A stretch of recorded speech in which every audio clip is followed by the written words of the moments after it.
وَلَا تَقُولُوا لِمَن يُقْتَلُ فِي سَبِيلِ اللَّهِ اموات، اور مت کہا کرو ان لوگوں کو کہ وہ مردہ ہیں جو اللہ کی راہ میں قتل کر دیے جائیں۔ بیسیکلی یہ غزوہ بدر سے پہلے آیات نازل ہوئی ہیں، اور غزوہ بدر باقاعدہ مارکہ پہلا ہے، اس سے پہلے چھوٹے چھوٹے مارکے ہوئے لیکن اصل مارکہ بدر کا ہے۔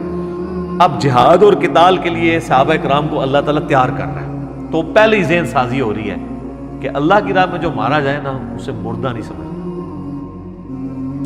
بل احیاء ولکن لا تشعرون، بلکہ وہ تو زندہ ہے لیکن تمہیں شعور نہیں ہے۔ سر اس آیت کے ساتھ جو سب کانٹیننٹ کے علماء نے تختہ مشق بنایا ہے اس کو، اور اس سے انہوں نے کہا کہ بزرگ زندہ ہیں وہ مرتے ہی نہیں ہیں، ٹھیک ہے؟ یہاں کہاں لکھا ہوا ہے کہ وہ مرتے نہیں ہیں؟ یہاں تو سٹارٹ اس سے ہو رہا ہے کہ جو مر جائیں اللہ کی راہ میں انہیں مردہ مت کہو۔ پہلی بات ہے اللہ خود کہہ رہا ہے کہ وہ مر گئے ہیں۔ یہ کہتے ہیں وصال شریف فرما گئے ہیں، پردہ شریف فرما گئے ہیں، اللہ نے تو یہ الفاظ نہیں استعمال کیے، اور یہ تو کوئی نہیں، یہ تو جنرل ہیں۔ خود نبی علیہ السلام کے لیے لفظ نہیں استعمال کیا، اور لفظ استعمال کیا وما محمد الا رسول، سورہ ال عمران آیت نمبر 144، قد خلت من قبلہ الرسل افئن مات او قتل، محمد تو نہیں مگر ایک رسول، ان سے پہلے بھی کئی رسول آئے اور چلے گئے، اگر یہ مر جائیں یا قتل کر دیے جائیں۔ اور انڈیا پاکستان بنگلہ دیش میں اگر یہ وصال شریف فرما جائیں اور شہید ہو جائیں، شہید بھی عربی کا لفظ ہے، وصال بھی عربی کا لفظ ہے، اللہ نے دونوں لفظ استعمال نہیں کیے۔ تو یہاں پہ وہ ڈاکٹر تعلق قادری صاحب کہتے ہیں اے نبی کو مردہ کہنے والوں تم مر جاؤ۔ نبی کو کون مردہ کہتا ہے؟ دنیا میں کوئی شخص نہیں ہے جو مسلمان ہو اور وہ کہے کہ نبی مردہ ہے۔ سارے کہتے ہیں نبی علیہ السلام زندہ ہے آخرت کی زندگی کے ساتھ۔ لیکن اگر آپ یہ کہتے ہیں ہم یہ بھی نہ کہیں کہ نبی علیہ السلام مر چکے ہیں یا فوت ہو چکے ہیں، تو سر وہ تو قرآن کہتا ہے انک میت وانہم میتون، اے نبی تمہیں بھی مرنا ہے اور ان کو بھی مرنا ہے۔ اچھا پتہ کیا کہانی کراتے ہیں؟ وہ کہتے ہیں نہیں اللہ کہہ سکتے ہیں آپ نہیں کہہ سکتے۔ نہ پرانیاں گلاں، پرانے بانے، پرانے بابے، پرانے بزرگ مر کھپ گئے سارے۔ سر بخاری شریف میں کتاب المغازی چیپٹر کھولیں، نبی علیہ السلام کی وفات کا چیپٹر نکالیں، حضرت ابو بکر کیا اللہ ہے؟ حضرت ابو بکر کیا کوئی پیغمبر ہے؟ وہ حضور کی میت پہ کہہ رہے ہیں الفاظ اپنی طرف سے بنا کے، من کانا یعبد محمدا فإن محمد قد مات، جان لو تم میں سے جو بھی محمد کی عبادت کرتا تھا نا تو محمد علیہ السلام مر چکے ہیں۔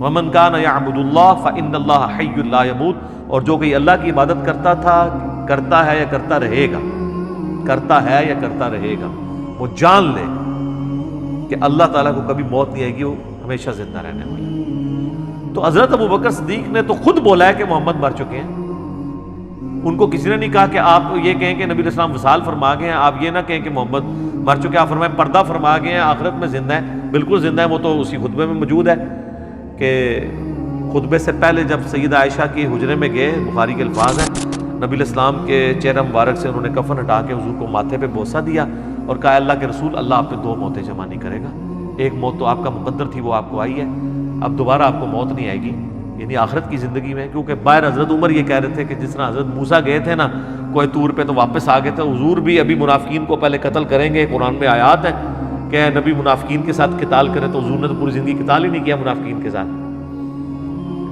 تو حضور واپس آ جائیں گے۔ تو حضرت بکر نے کہا نہیں وہ واپس آئیں گے تو میں دوبارہ زندہ ہو کے تو نہیں آ سکتے نا، تو ہڈے بابے زندہ ہو جاتے ہیں۔ حضرت بکر کا کیتا سی کہ نبی علیہ السلام نہیں زندہ ہو سکتے دوبارہ، آخرت کی زندگی میں چلے گئے، تو ان کا یہ جھوٹا بہانہ تھا۔ اور میں یہ اکثر کہتا ہوں کہ یہ محمد رسول اللہ کی کامیابی ہے، بادشاہوں کے بڑے بڑے لیڈرز کے مرنے پہ لوگ ان کی تعریف کرتے ہیں، اور رسول اللہ کے تربیت یافتہ وہ لوگ ہیں کہ حضور کی میت کے اوپر توحید بیان کر رہے ہیں، اور پاکستان کے تحت 295C کے حقدار ٹھہرتے ہیں۔ انہیں کہنا سی نا جڑے تھے پھردا ہے لوگوں نوں کہانیاں کراندا، اوے تینوں اور کوئی آیتاں نہیں لبھیاں اور تو ساری گستاخانہ آیتاں ہی پڑھنیاں نے۔ اچھا اندازہ کریں ان کا یہ عقیدہ ہے کہ قرآن میں گستاخانہ آیات بھی ہیں، دیکھو نا، آج یہ کہتے ہیں نا آپ کو قرآن یوں ڈھونڈ ڈھونڈ کے وہ آیتاں پڑھتے ہیں جتنے حضور دی تنقید، حضور کی تنقید تو ہے ہی نہیں قرآن میں سر، وہ محمد اور تھے محمد اور، مرنے سے پہلے اے مسلمان کر لے اس پہ غور، کتابوں کا محمد اور ہے، بابوں کا محمد اور، کتابوں کا خدا اور ہے، بابوں کا خدا اور۔ اچھا یہ کہتے ہیں نا ہم بھی اسی خدا کو مانتے ہیں، جناب آپ نے اس کا جو تعارف کروایا وہ نہیں ہے جو پیغمبروں کے ذریعے اللہ نے کتابوں کے ذریعے کروایا، کہنے سے نہیں مانی جائے گی۔ وہ تو عیسائی بھی کہتے ہیں ہم اسی خدا کو مانتے ہیں، تو آپ کیوں نہیں مانتے؟ وہ تو ہندو بھی کہتے ہیں ہم بھگوان وہی بھگوان ہے، ہم اسی کو مانتے ہیں، آپ کیوں نہیں مانتے؟ آپ کہتے ہیں نہیں نہیں نہیں یار وہ اللہ اور ہے، ٹھیک ہے، اس کی کوالٹیز یہ نہیں جو یہ بیان کرتے ہیں۔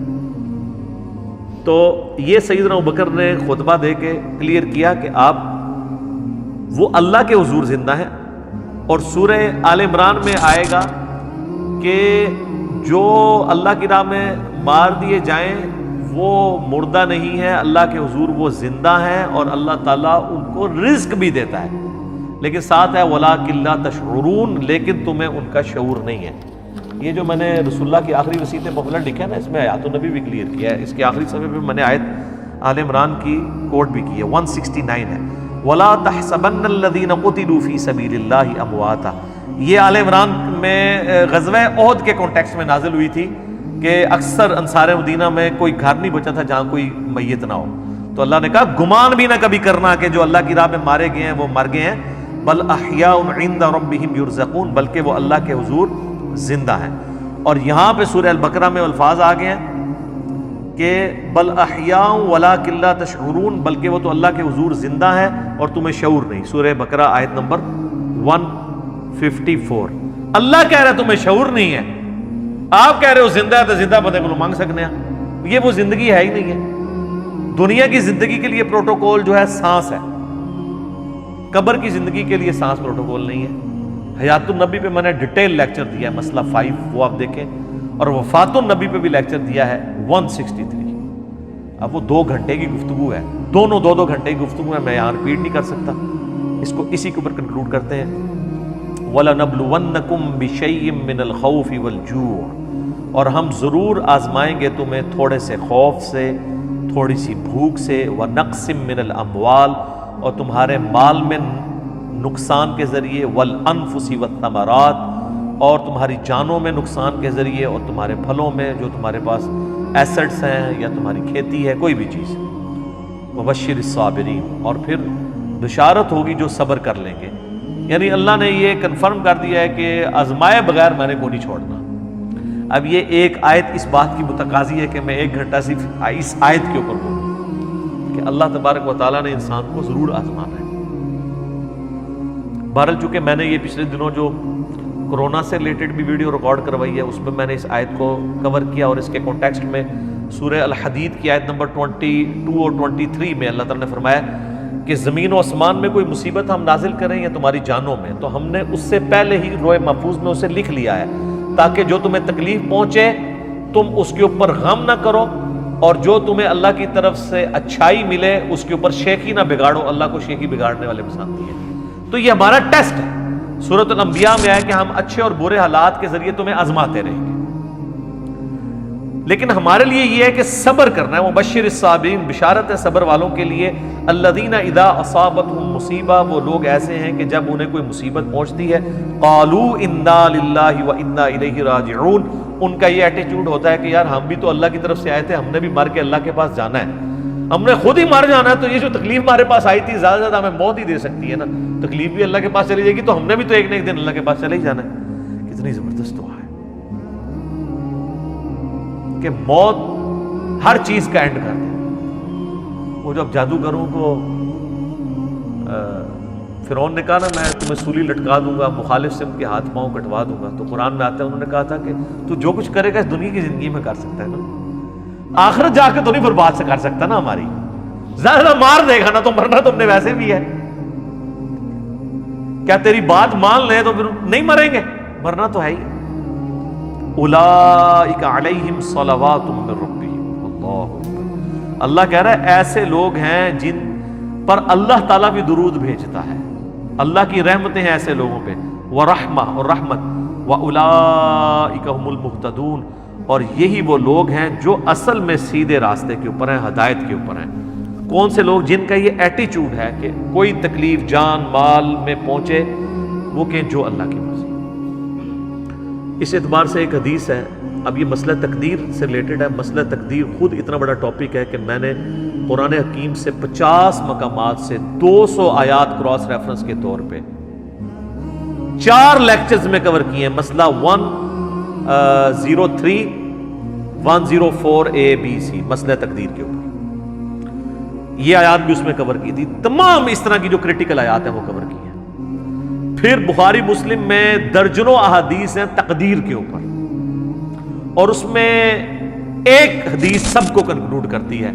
اور امام مسلم اتنے سمجھدار ہیں کہ جو کتاب القدر چیپٹر ہے نا, تقدیر ڈیسٹنی والا چیپٹر, اس کی آخری حدیث انہوں نے وہی لی ہے, کیونکہ حدیثیں وہ ایسی ہیں کہ انسان بعض وقت کنفیوز ہو جاتا ہے. تو میں نے تقدیر کے لیکچر جو دیے ہیں اس میں وہ ساری حدیثیں جس سے لوگ قدریہ کی طرف چلے جاتے تھے یا جبریہ کی طرف, میں نے دونوں کا رد کر کے آپٹیمل سولوشن بتایا. وہ مسلم شریف کی حدیث بڑی زبردست ہے. اس حدیث میں الفاظ ہیں کہ سیدنا ابو ہریرہ رضی اللہ تعالیٰ عنہ کہتے ہیں کہ نبی علیہ السلام نے مجھے یہ وصیت کی تھی, اے ابو ہریرہ اپنے لیے جو نفع مند چیز ہے اس کے لیے خوب کوشش کرو, نمبر 1.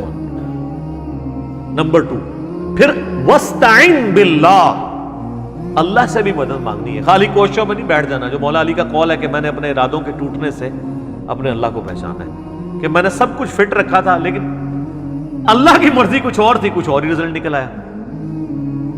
اپنے لیے نفع مند چیز کے لیے پوری کوشش کرنا, وَاسْتَعِنْ بِاللَّهِ, پھر اللہ سے مدد مانگنا. پھر ساتھ فرمایا کاہلی نہ کرنا, سستی نہ کرنا. یہ نہیں ہے کہ پیپروں کی تیاری کی کوئی نہیں ہے اور خالی تسبیح پڑھی اور اینڈ تے فیل ہو کے کہتے جو اللہ کی مرضی. نہیں, یہ نہیں. کاہلی نہ کرنا, سستی نہ کرنا.